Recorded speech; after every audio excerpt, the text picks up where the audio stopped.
Okay, the next item on the agenda is the discussion of the mining impact analysis project. At the meeting in January, Jason was going to come back and talk about the county board and our committee about how he can pare it down so that we would have an easier time of it finding funding. But in light of the recent developments with organic taconite, I don't think that that would be funded through the state mining board, and that it should probably be postponed until we have someone who is moving forward with the project. So I did tell Jason to hold up on that for now, and I think that's okay with everybody. I didn't want him to do a lot of work for naught.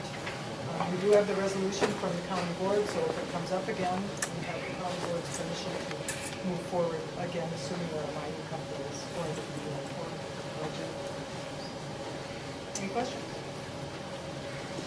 Then we'll move on to the SME conference in Duluth, which is taking place mid-April. We have talked about going to one of the short courses there again. They do have a tour of Mintac and Magnetation Plant 4 going on. But again, in light of what's happening up at the mine site, I'm not sure that we can justify the expense of going up there and doing that trip. Feelings from anybody on that? I agree. Okay. Alrighty, then we'll put that out. And every year, the last 3 years, they have had a tour of one of the mining companies. So again, if a mining company comes in and they're interested, this is something we can probably do later on down the line. So we'll move on to number 8, discussion and possible action on request for funding for operating costs and other costs of mining impact committee. I went through lots of transaction detail reports regarding our per diems and mileage for meetings, education both up in Marquette, the SME conference last year. A couple of our speakers, we paid their expenses to come up and speak, so I think those all fall under operating costs, and that we should be able to submit for that for a discretionary grant to the state mining board. Those costs came to just over $9,000. I identified some other costs, legal costs. I think I identified about $28,000 worth of legal costs, and we may want to break those down further. One of the things that the mining board is going to look at during the application review process is whether or not we've coordinated with other committees, what we've done for education, how we've looked for other funding.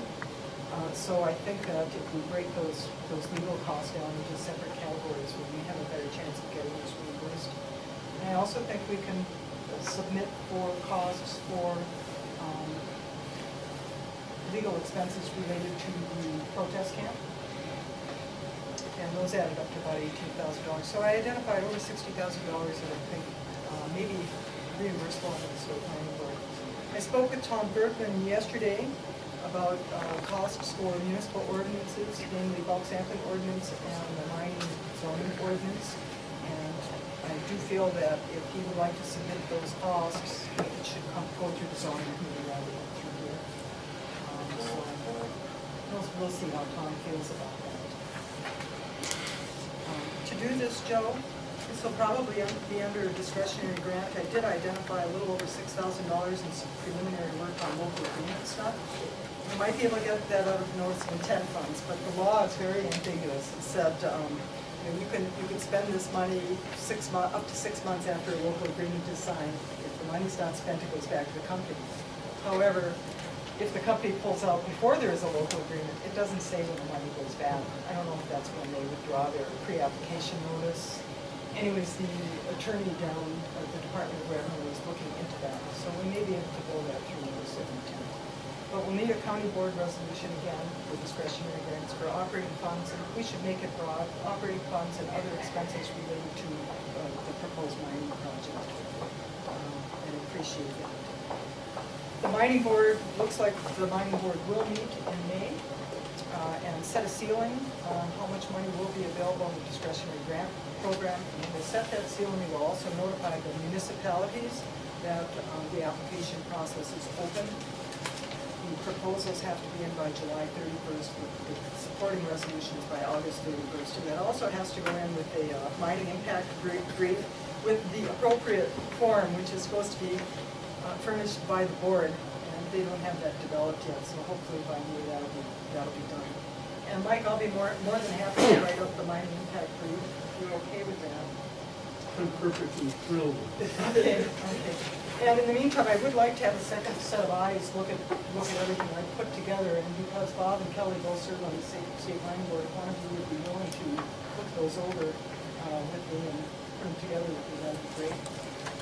And then once it's together, should that go before finance before it's submitted to the mining board or the full county board? Either way. Either way. Yeah, I mean, it could go to finance, but this is an advisory. It could go directly to the board. Okay, okay. Well, we'll talk about that down the line. Depends how you know the timing Okay. is.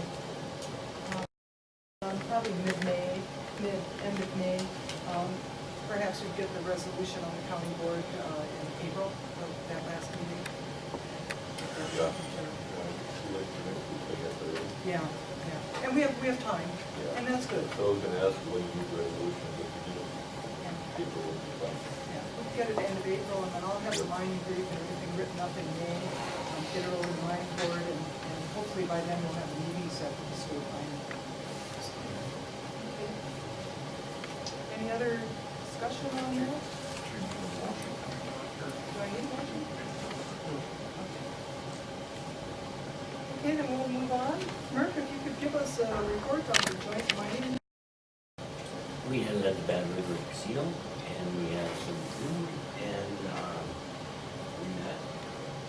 We all handed in our impact, our mining impact. We all had them in the Tracy so we could see what kind of problem we had in each of them.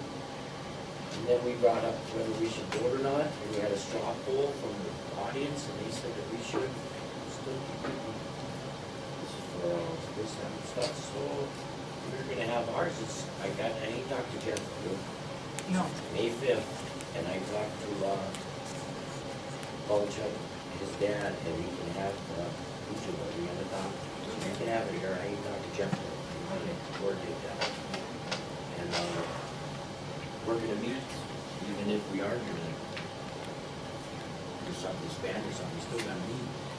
And I like talking to Ashland and the tribe because 6 of us went up there and we found some common ground, you know.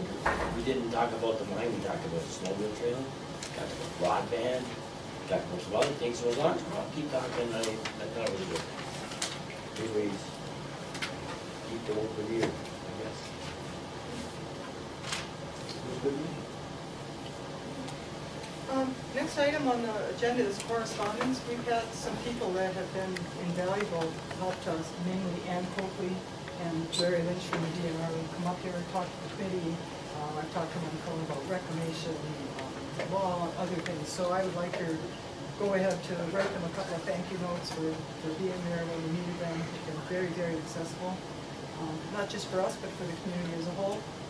They've spent time over the joint committee meetings, and I think they've done a really, really good job of having a bridge between the state and the community. So if that's okay with everybody, I'd like to hear a couple thank yous. Okay, all right. Upcoming meetings, you mentioned May 5th for the joint committee. Okay, gave you a lot more to We talked about the SME.